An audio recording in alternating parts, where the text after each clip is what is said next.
Throwing sports talk worldwide with some news from the world of boxing. So y'all know what time it is. You ain't in a rush to get concussed. Now, guys, all the fights happen on the weekend. Some significant fights happen, right? Good day, good weekend of boxing. But when you look at the best fight, in terms of well, it wasn't the best fight, but the most significant because it was the best upset, huge upset, and it had a lot of significance in the middleweight division going forward. Now I know, hey, Demetrius Andrade Katutunkwa, right, for the WBO strap. Billy Joe Saunders missed out because of doping issues. And a lot of people getting on my nerves about, totally like Billy Joe Saunders is totally innocent, right? Let me just say something to that before I get into this other fight. Billy Joe Saunders was caught with auxiliary. This is 10 times more potent than clenbuterol.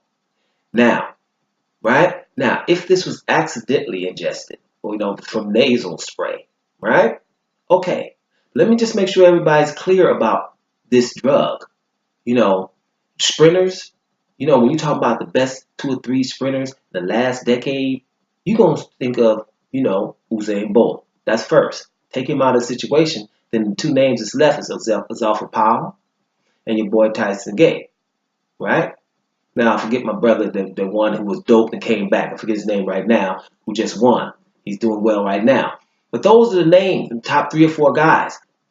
Tyson Gay was Alpha Powell with the same drug. Banned. Okay? So it's the same drug, guys.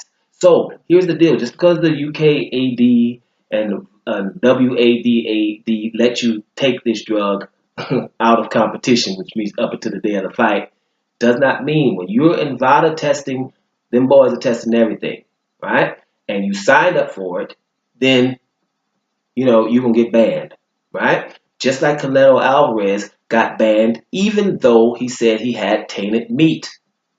So he got banned for a while, right? It's just so it has to. Billy Joe Saunders has to be banned because it's in his system. Now, how long they banned him? That's where you could say, okay, well, maybe he shouldn't have a long ban because of the circumstances. You have premeditated murder, which you going in for a long time, and you got manslaughter.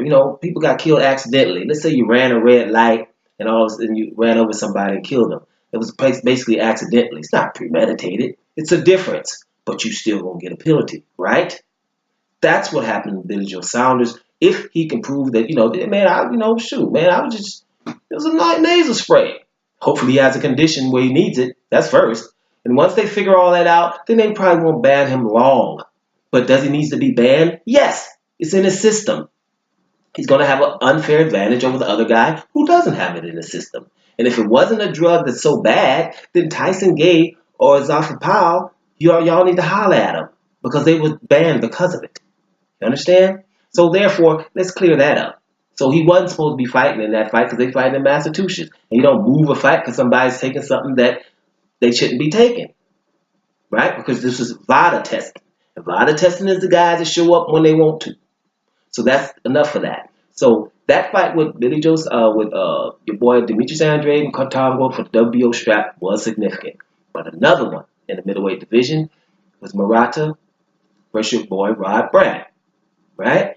Murata is that WBA, regular champion. The championship doesn't really mean that much, right? And so he was being groomed, the dude from Japan, as the guy that Golovkin gonna fight next. The one I told you Golovkin gonna fight next for about like 8 months now, right? That I'm told you he's gonna fight, right? Definitely, and they was hoping he win this fight, right? That he can fight Golovkin, even though Golovkin has been mandated to fight Jamal Charlo. Golovkin won't still fight this guy. But now this guy loses to Rob Brant. Rob Brant's 24-1 with 16 KOs, right? But I encourage everybody to look at Rob Brant's resume, right?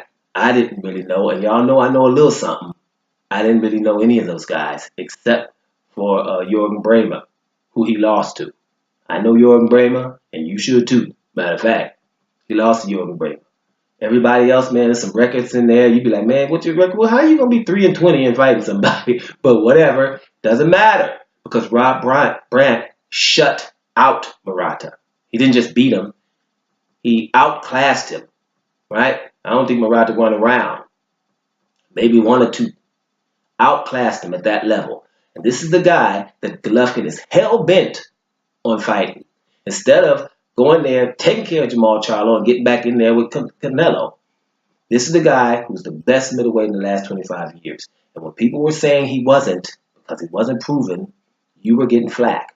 When he barely beat Jacobs, for those who believe he beat Jacobs, for all of England and me and a whole bunch of other people, he didn't even beat Jacobs. Didn't have to readdress it, right? And for the time when he was supposed to be the monster, right? He's a great fighter. Don't get it twisted. I ain't hating on Golovkin because I like me some Golovkin. But you just have to be correct and right and just, objective. Now, even when he was the monster, what they were selling to you, when he was fighting all those mandatories, right? The Willie Monroes, because he had 6 knockouts, and others, Dominic Wade's, and when he was fighting the mandatories, right? He was the monster, right? And then nobody wanted to fight him. And when he was saying from all the way from 154 to 168, can't nobody even, won't even last 12 rounds. And then, Laura from 154 with no punching power said, hey, excuse me, I'll fight you, and I will come up to fight you. Laura didn't say, hey, excuse me, could you come down here since you said you're going to come down here? No, I will come up to your weight division with no punching power and school you. Didn't hear him. Hey, Golovkin. Didn't hear him. And Golovkin didn't hear Andre Ward at 168. Andre Ward was like, hey, you going to fight Carl Froch? You going to fight Mikkel Kessler? You going to fight Julio Cesar Chavez? Hold up. I'm ready. Golovkin didn't hear him. But yes, he did. You remember what Golovkin said? Oh, no, not right now. He's too much. And we may want to make a techno song and give it to Andre Ward so he can walk out to that song. No, not right now. He's too much. Yo, no, not right now. He's too much. No, not right now. He's too much. Yo, no, not right now. He's too much. Y'all know that. I was saying that about a year ago. That's why I would have walked out on him. Right? Because that's what he said. He told you guys he's too much, but people ignored it. So when you see his behavior and the behavior that he had on May the 5th when Canelo was doped, which he was, and he knew it 8 weeks before the fight, he did not look for anyone in his division. He was looking at division lower at Vanes Monterrose and Jaime Munguia. Nevada said no to Munguia, and he took Vanes Monterrose, who was off for over a year and a half, and then was coming off a loss. Everybody was okay with that. Even at the Stub Hub, I wasn't going. Right at the Stub Hub, ain't going.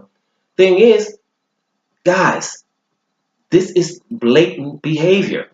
So Golovkin can be a good fighter, but he's looking like a laughingstock of the business right now.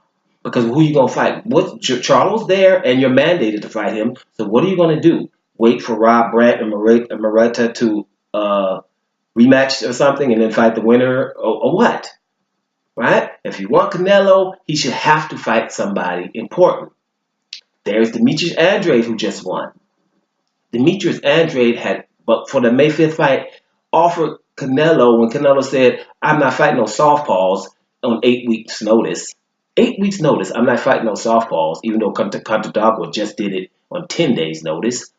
But, your boy Andrade even said, well, who cares? I'll fight you orthodox. And we saw that Andrade can fight orthodox against Contadagua, right? No, I'm not doing that. I'm not fighting Derenchenko, who the IBF was his mandatory, and the IBF had to strip him from not fighting him. He's not going to rematch Jacobs. And you see now he's not going to fight Jamal Charlo, which was his mandatory then. So, guys, good fighter, but with this behavior that most of us have been seeing for a long time, but I hope this is clear to everyone right now. Rob Brant beating Murata. The only thing I thought about when I read that, because I didn't get a chance to see it live or anything, was, whoa, what is Golovkin going to do now? So I hope you guys can answer that question. What the hell is Golovkin going to do now? I think he should just say, Charlo, I'm about to beat you up and then I'm going to get Canelo. But I don't think so. I hope I'm wrong. That wrong head is getting a lot of dust on it, y'all. Doing Sports Talk Worldwide. And I'm up out of here, y'all.